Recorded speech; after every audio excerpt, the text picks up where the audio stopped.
எனக்கு பிரியமான சகோதரிகளே, சகோதரர்களே, யூபிலி ஆண்டில் ஆண்டவர் பெயரால் உங்கள் ஒவ்வொருவரையும் அன்போடும் பாசத்தோடும் நான் வாழ்த்துகிறேன். யூபிலி ஆண்டினுடைய நிறைவு மாதத்தில் நாம் இருக்கிறோம். இந்த நேரத்திலே யூபிலி ஆண்டு பல்வேறு படிப்பினைகளையும் வழிமுறைகளையும் வாழ்க்கை தத்துவங்களையும் அதே சமயத்தில் கிறிஸ்துவ வாழ்க்கைக்கான அடிப்படை அம்சங்களையும் நமக்கு கற்றுக் கொடுத்திருக்கிறது. இந்த நாளிலே நாம் திருவருகை காலத்தின் 2வது ஞாயிறை கொண்டாடுகிறோம். இயேசு ஆண்டவருடைய மாபெரும் 2025வது ஆண்டு பிறப்பு விழாவை கொண்டாட தயாரிப்பு செய்து கொண்டிருக்கிறோம். இந்த நேரத்தில் திருத்தந்தை பிரான்சிஸோடு எதிர்நோக்கின் 2 வேண்டுகோள்களை உங்களோடு சேர்ந்து சிந்திக்க நான் விரும்புகிறேன். எதிர்நோக்கின் வேண்டுகோள்கள் என்று அவருடைய அழகான அறிவிப்பு ஆணையிலே கொடுத்திருக்கிறார்.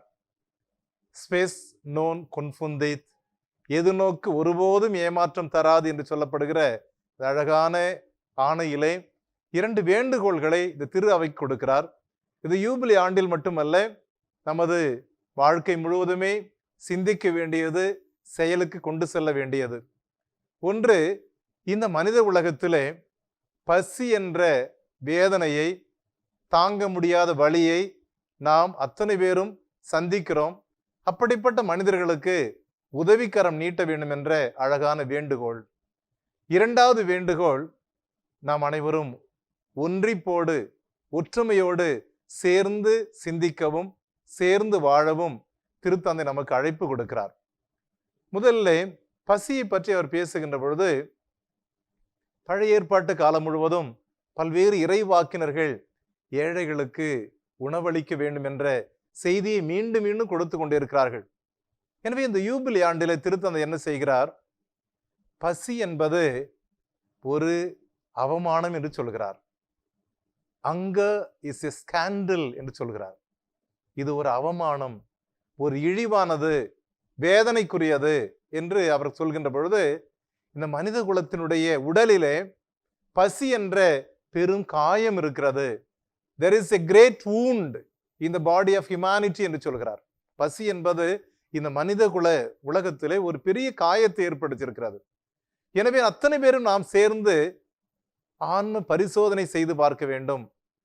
இப்படிப்பட்ட பசியில் வாடுகின்ற சகோதரர்கள் சகோதரிகள் மீது நாம் கவனத்தை செலுத்த வேண்டும், கண்களை மூடிக்கொள்ளக்கூடாது என்று சொல்கிறார். எனவே அவர் அழகாக சொல்கின்ற பொழுது, இந்த உலகத்திலே பெரும்பான்மையாக இருக்கிற பணம் படைத்தவர்கள், வசதி வாய்ந்தவர்கள் அத்தனை பேரும் இப்படிப்பட்ட சகோதர சகோதரிகள் மீது தங்களுடைய பார்வையை செலுத்த வேண்டும். காரணம், இந்த உலகத்திலே மிக அதிகமாக இராணுவத்திற்கும் இராணுவ தடவாளங்களுக்கும் போரிடுவதற்கும் சண்டைகளை உருவாக்குவதற்கும் பாதுகாப்பிற்காகவும் ஏராளமான பணத்தை நாம் செலவு செய்கிறோம். இந்த ஏழைகளுடைய பசிக்கு முற்றுப்புள்ளி இடுவதற்காக, ஏழைகளுடைய வாழ்வாதாரம் பெருகுவதற்காக நாம் உலகளாவிய ஒரு நிதியை உருவாக்கி உதவி செய்ய வேண்டும் என்ற அன்பு வேண்டுகோளை கொடுக்கிறார். குளோபல் ஃபண்ட் என்று சொல்கிறார். எத்தனையோ விதத்தில் நாம் பில்லியன் கணக்காக, கோடிக்கணக்கான பணத்தை இராணுவத்திற்காக செலவிடுகிறோம், பல்வேறு படைக்கலன்களை வாங்குவதற்காக பயன்படுத்துகிறோம். ஆனால் ஏழைகள் பட்டினியோடு பசியோடு துடித்துக் கொண்டிருக்கிறார்கள். அவர்களுக்காக ஒரு உலகளாவிய நிதியை இந்த உலகம் உருவாக்க வேண்டும். கிறிஸ்துவ சமூகம் இதற்கு முன்மாதிரியாக இருக்க வேண்டும் என்று சொல்கிறார். தொடர்ந்து அவர் பேசுகின்ற பொழுது, இங்கு வளமான நாடுகள் இருக்கிறது, முன்னேறிய நாடுகள் இருக்கிறது, இங்கு வாடிக்கொண்டிருக்கிற ஏழை நாடுகளும் இருக்கிறது. ஏழை நாடுகள் பல்வேறு நிலையிலே பாதிப்புகளை சந்திக்கின்ற பொழுது, இயற்கை சீற்றங்களை சந்திக்கின்ற பொழுது, கடுமையான பாதிப்புகளை அவமானங்களை சந்திக்கின்ற பொழுது அவள் கையேந்துகிறார்கள், கடன் வாங்குகிறார்கள், வளமான நாடுகளிலிருந்து கடன் பெறுகிறார்கள். இந்த கடன் பல நேரத்தில் அநியாயமான விதத்திலே அவள் மேல் திணிக்கப்பட்டிருக்கிறது. ஒருவேளை அதை கடனை அவள் கட்ட முடியாமல் தவித்து கொண்டிருக்கிறார்கள். எனவே உலகளாவிய நாடுகள் இந்த யூபிலி ஆண்டிலே பெரும் சுமையால், பெரும் கடன் சுமையால் பாதிக்கப்பட்டிருக்கின்ற ஏழை நாடுகள் மீது கனிவு கொண்டு அவைகளை தள்ளுபடி செய்ய வேண்டும். இது உங்களுடைய பெருந்தன்மை அல்ல, உங்களுடைய தாராளத்தன்மை அல்ல, இது நியாயமானது, நீதியானது என்று சொல்கிறார். It's not your generosity but it's act of justice என்று சொல்கிறார். நீதிக்கான ஒரு அழகான அறைகூவல் இது. எனவே யூபிலி ஆண்டிலே லேவியர் புத்தகத்து 25-23 மிக அழகாக யாவை இறைவன் தனது மக்களுக்கு சொல்லிக் கொடுக்கின்ற பொழுது, இந்த நாடு என்னுடையது. அழகான வார்த்தை அது. The land is mine. இந்த நிலம் என்னுடையது. என்னுடைய நிலத்தில் நீங்கள் வாழ்கிறீர்கள். எப்படி வாழ்கிறீர்கள்? அந்நியர்களாக இருக்கிறீர்கள். இங்கு பயணம் செய்கின்றவர்களாக இருக்கிறீர்கள். ஒருவேளை குத்தகைதாரர்களாக கூட இருக்கிறீர்கள். டெனன்ஸ் என்ற வார்த்தை இருக்கிறது, ஃபாரினர்ஸ் என்ற வார்த்தை இருக்கிறது. அந்நியர்களாக, குத்தகைதாரர்களாக கொஞ்ச நாள் வாழ்கிறீர்கள். எனவே இந்த நிலம் உங்களுக்கு சொந்தமானதல்ல. ஒருவேளை வளம் நிறைந்த வாழ்வு, வளமான பூமி, இயற்கையுடைய அழகான பல்வேறு வளங்கள் உங்களுக்கு கிடைத்திருந்தால் அதை நீங்கள் அடுத்தவர்களோடு பகிர்வு செய்ய வேண்டும். உலகம் முழுவதுமே அவர் சொல்கிறார், சுற்றுப்புற சூழல் சார்ந்த கடன் இருக்கிறது. எக்கலாஜிக்கல் டெப்ட் என்று சொல்கிறார். சுற்றுப்புற சூழல் சார்ந்த கடன் என்று சொன்னால், ஒரு பக்கம் வளம் இருக்கிறது, இன்னொரு பக்கம் வளமின்மை இருக்கிறது. இந்த வளங்கள் சமமாக பகிரப்படாததால் ஒரு பக்கம் நாடுகள் பல்வேறு ஏழ்மையிலும் வேதனையிலும் தள்ளாடி கொண்டிருக்கிறது. இன்னொரு பக்கம் வளமான நாடுகள் கொழித்து கொண்டே இருக்கிறது. எனவே ஒரு சமநிலை உருவாக்குவதற்கு கடன் தள்ளுபடி செய்ய வேண்டும். இந்த அநியாயங்கள், அநீதிகள் எல்லாம் இழைக்கப்பட்ட நிலையிலே அது சரி செய்யப்பட வேண்டும். ஏழைகளுக்கு உணவு கொடுக்கப்பட வேண்டும் என்ற அழகான ஒரு வேண்டுகோளை இந்த யூபிலி ஆண்டிலே திருத்தந்தை கொடுக்கிறார். எதிர்நோக்கின் வேண்டுகோள் இது. ஏழைகள் பில்லியன்ஸ் அண்ட் பில்லியன்ஸ் என்று சொல்கிறார்கள். கோடியில் கோடிக்கணக்கான மக்கள் ஏழைகளாக உலகளால் எந்த நாட்டிலும் வாழ்ந்து கொண்டே இருக்கிறார்கள். ஆனால் அவர்கள் பக்கம் நம்முடைய கரங்களை நீட்ட வேண்டும், கண்களை திருப்ப வேண்டும் என்பதுதான் இந்த அழகான வேண்டுகோள் திருத்தந்தையிடமிருந்து. அன்புக்குரியவர்கள், இந்த யூபிலி ஆண்டுக்கு மட்டுமல்ல, நமது வாழ்நாள் முழுவதும் நாம் இருக்கின்ற வரையிலும் இப்படி ஏழைகள் பால் கனிவும் கரிசனையும் கவனமும் செலுத்த வேண்டிய கடமை நம் ஒவ்வொருவருக்கும் உண்டு. நான் வாழ்ந்த அல்லது பணி செய்த பங்குகளிலே அப்படிப்பட்ட பணியை நான் மேற்கொண்ட பொழுது மிகுந்த மகிழ்ச்சியும் மன நிறைவும் எனக்கு கிடைத்தது. காரணம், இயேசு ஆண்டவர் பல்வேறு போதனைகளை மேற்கொள்கின்ற பொழுது பசியால் மக்கள் துடிப்பார்கள், வேதனைப்படுவார்கள். ஆயிரக்கணக்கான மக்கள் அவருடைய போதனைக்காக காத்து கிடப்பார்கள். அப்பொழுது பசியோடு இருக்கின்ற பொழுது ஆண்டவர் சொல்வார், அவர்களுக்கு உணவு கொடுங்கள் என்று சொல்வார். உடனடியாக திருத்துவதர்கள் பல்வேறு சாக்கு போக்குகளை சொல்வார்கள், பல்வேறு காரணங்களை கண்டுபிடிப்பார்கள். இவர்களுக்கு நாம் எவ்வளவு பணம் செலவு செய்தாலும் இவர்களுக்கு கொடுக்க முடியாது, இது மாலை நேரம் ஆகிவிட்டது, அவளை அனுப்பிவிடுங்கள். இப்படியெல்லாம் பல்வேறு காரணங்கள் கண்டுபிடிக்கின்ற பொழுது அவர் சொல்வார், உங்களிடம் இருப்பதை கொண்டு வாருங்கள். ஒருவரிடம் 5 அப்பங்களும் 2 மீன்களும் தான் இருக்கிறது என்று சொல்கின்ற பொழுது அது 5000 பேருக்கு பழகி கொடுப்பார். எனவே ஆண்டவர் உணவு கொடுக்கின்ற ஒரு கடவுள். அதைத்தான் நாம் பழைய ஏற்பாட்டில் விடுதலை பயணம் நூலிலே 40 ஆண்டுகள் 25 லட்சத்துக்கு மேற்பட்ட மக்களுக்கு இலவசமாக ஒவ்வொரு நாளும் உணவு கொடுத்த கடவுளை பார்க்கிறோம். எனவே கடவுள் தான் உணவு கொடுக்கிறார். உணவாக இயேசு ஆண்டவர் மாறி நற்கருணையில் நமக்கு வீற்றிருக்கிறார். எனவே நான் பணி செய்த பங்குகளில் எல்லாம் ஒரு பங்கிலே நான் பணி செய்கின்ற பொழுது அங்கே சனிக்கிழமைகளில் சந்தை கூடும். சந்தை கூடுகின்ற பொழுது பழங்குடி இனத்தவர்கள், ஏழை மக்கள் அந்த சந்தைக்கு வருவார்கள், வெயிலிலும் மழையிலும். எனவே அந்த கோயில் என்ன செய்தோம், நாங்கள் மதிய உணவு கொடுக்க ஆரம்பித்தோம். நூற்றுக்கணக்கான மக்கள், ஏழைகள் பயன் பெற்றார்கள். முதலில் பங்கு தந்தை என்ற விதத்தில் நான் தொடங்கி வைத்தேன், பங்கினுடைய நிதி ஆதாரத்திலிருந்து. ஆனால் அதற்கு பிறகு மக்கள் போட்டி போட்டுக்கொண்டு கொடுக்க ஆரம்பித்தார்கள். அது வளமாக இருந்தது.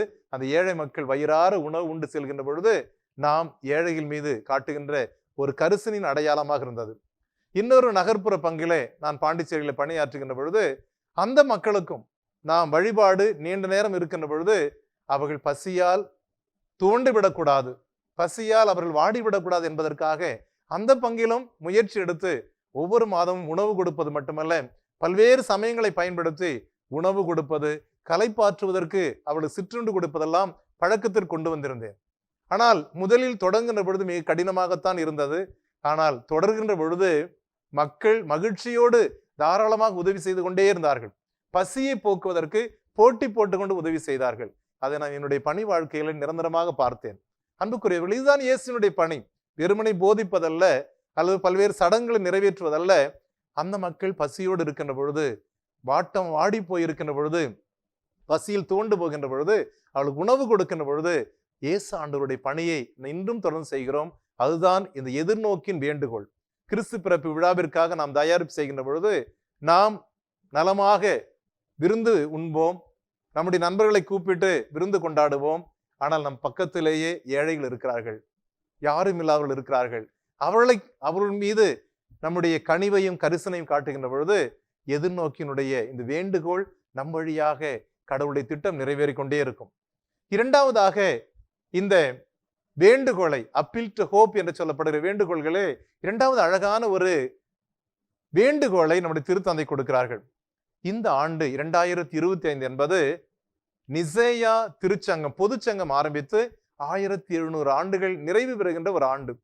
எனவே தொடக்க கால திருச்சபை என்பது 300 ஆண்டுகள், முதல் 3 நூற்றாண்டுகள் அந்த சித்தாந்தத்திற்காக போராடியது. அங்கு நம்மை போல அழகான ஆலயங்களும் நிர்வாகங்களும் கட்டமைப்புகளும் அங்கு எதுவுமே கிடையாது, மக்கள் திருச்சபையாக இருந்தது. ஆனால் கான்ஸ்டன்டைன் அரசன், ரோமை அரசன் கிறிஸ்துவ சமயத்தை 312 ஏற்றுக்கொண்டார். அதற்கு பிறகு 325 நிசேயா என்ற இடத்துல இப்படிப்பட்ட ஒரு பொது சங்கம் கூடுகிறது. அந்த பொது சங்கத்தின் அடிப்படையில் பல்வேறு விவாதங்கள் மேற்கொள்ளப்படுகிறது. திருத்தந்தை அழகாக குறிப்பிட்டு அந்த பொது சங்கத்திலே ஒரு பொதுவான கருத்து இயக்கம், ஒரு சித்தாந்தம், ஒரு கோட்பாடு உருவாக்கப்பட்டது. இயேசு உண்மையாகவே 100% கடவுளாக இருக்கிறார், தந்தையோடு இணைந்திருக்கிறார், அவர் முழுமையான கடவுள், முழுமையான மனிதர். எனவே தந்தையோடு இருக்கிற உறவு என்பது முழுமையானது. அவர் உண்டாக்கப்பட்டவர் அல்ல, அவர் தந்தையிடமிருந்து ஜெனித்தவர் என்று சொல்கிறார். எனவே இப்படிப்பட்ட அடிப்படை அம்சத்தை வைத்துதான் இந்த நிசேயா திருச்சங்கம் 1700 ஆண்டுகள் நம்மை அடிப்படை கிறிஸ்துவ மத கோட்பாடுகளிலே வாழ வைத்திருக்கிறது. திருத்தந்தை எதற்கு இதை குறிப்பிட என்று சொன்னால், எல்லா விதமான அம்சங்களையும் பாகுபாடுகளையும் வேறுபாடுகளையும் கலைந்து ஒருமித்து நாம் ஒரே நம்பிக்கையை அறிக்கையிடுவதற்கு நிசேயா திருச்சங்கம் உதவி செய்தது. நாம் நம்பிக்கையாளர்கள் இன்றளவும் 1700 ஆண்டுகளும் நிசேயா நம்பிக்கை அறிக்கையை அல்லது விசுவாச பிரமாணத்தை நாம் ஞாயிறு திருப்புகளிலே நாம் அறிவிப்பு செய்கிறோம், அறிக்கையிட்டு கொண்டே இருக்கிறோம். அதுதான் இந்த கிறிஸ்துவ மதத்தினுடைய அம்சம், அடிப்படை அம்சம், அடிப்படை கோட்பாடு. அதை நாம் வளமாக புரிந்து கொண்டு ஒருமித்து வாழ வேண்டும். கிறிஸ்துவ சமூகம் என்பது ஒருமித்து ஒற்றுமையோடு வாழ வேண்டியது என்பதை மிக தெளிவாக சொல்கிறார். இரண்டாவது அம்சமாக, அந்த காலகட்டத்திலே கிறிஸ்தியல் என்று சொல்லப்படுகிற கிறிஸ்து சார்ந்த பல்வேறு பிறழ்வுகள் ஆரிஸ் என்பவரால் கொண்டு வரப்பட்டது. அதை அகற்றி கிறிஸ்து முழுமையான கடவுள் என்பதை இந்த கோட்பாட்டின் வழியாக கொடுத்த நிசேயா பொது சங்கம் இன்னொரு சூழலையும் உருவாக்கிறது. எல்லாருமே ஈஸ்டர் பண்டிகையை ஒருமித்து கொண்டாட வேண்டும், ஒரே தேதியில் கொண்டாடப்பட வேண்டும் என்ற ஒரு முன்னெடுப்பை அந்த நிசேயா திருச்சங்கம் கொண்டு வந்தது. ஆனால் திருத்தந்தை பிரான்சிஸ் சொல்வார், இன்றளவும் அது முடியாமல் பல்வேறு தடைகளை சந்தித்துக் கொண்டிருக்கிறது, முயற்சிகளை மேற்கொள்கிறோம், பல்வேறு தேதிகளை குறிப்பிட்டு பல்வேறு திரு அவைகள் மாறி மாறி கொண்டாடி கொண்டிருக்கிறார்கள். இயேசு உயிர்ப்பு என்பதுதான் இந்த கிறிஸ்துவனுடைய அஸ்திவாரம். இயேசு உயிர்த்தெழவில்லை என்றால் நாம் அறிக்கை விடுவது வீணானதாக இருக்கும். எனவே உயிர்ப்பு திருவிழாவை, உயிர்ப்பு பெருவிழாவை ஒரே நாளிலே ஒருமித்து உலகம் முழுவதும் கொண்டாடும் என்பது நம்முடைய வேண்டுகோளாக இருக்கிறது சொல்கிறார். எனவே அன்புக்குரியவர்கள், இந்த நாளிலே ஒரு பக்கம் பசியை போக்குகின்ற மக்களாக நாம் மாற வேண்டும். நாம் மட்டும் வாழ்வது பெரிதல்ல, அடுத்தவர்களை எண்ணி பார்ப்பதுதான் கடவுளுடைய திட்டம். இரண்டாவதாக, கிறிஸ்துவ சமூகம் பல நிலையில் சித்தாந்தங்கள் அடிப்படையில், கோட்பாடுகள் அடிப்படையில் அல்லது பல்வேறு கருத்தியல் அடிப்படையில் பிரிந்து கிடக்கின்ற பொழுது ஒருமித்து இருக்க வேண்டும் என்பதுதான் திருச்சபையினுடைய அன்பான வேண்டுகோள். இந்த இரண்டு வேண்டுகோள்களை இந்த யூபிலி ஆண்டில் மட்டுமல்ல, எதிர்வரும் காலங்களெல்லாம் நாம் நிறைவேற்றுவதற்கு நம்மாலான முயற்சியை மேற்கொள்வோம். கிறிஸ்து பிறப்பு விழா அண்மையில் நெருங்கி வருகின்ற பொழுது பல்வேறு கொண்டாட்டங்களுக்காக தயாரிப்பில் இருக்கிறது, பல்வேறு நிகழ்வுகளை நிகழ்த்தி கொண்டிருக்கிறோம்.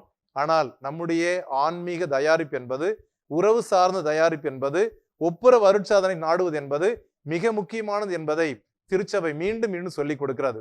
எனவே இந்த நாட்களில் நாம் ஏழைகளுக்கான கரிசனை உள்ள மக்களாக மாற முயற்சி எடுப்போம்.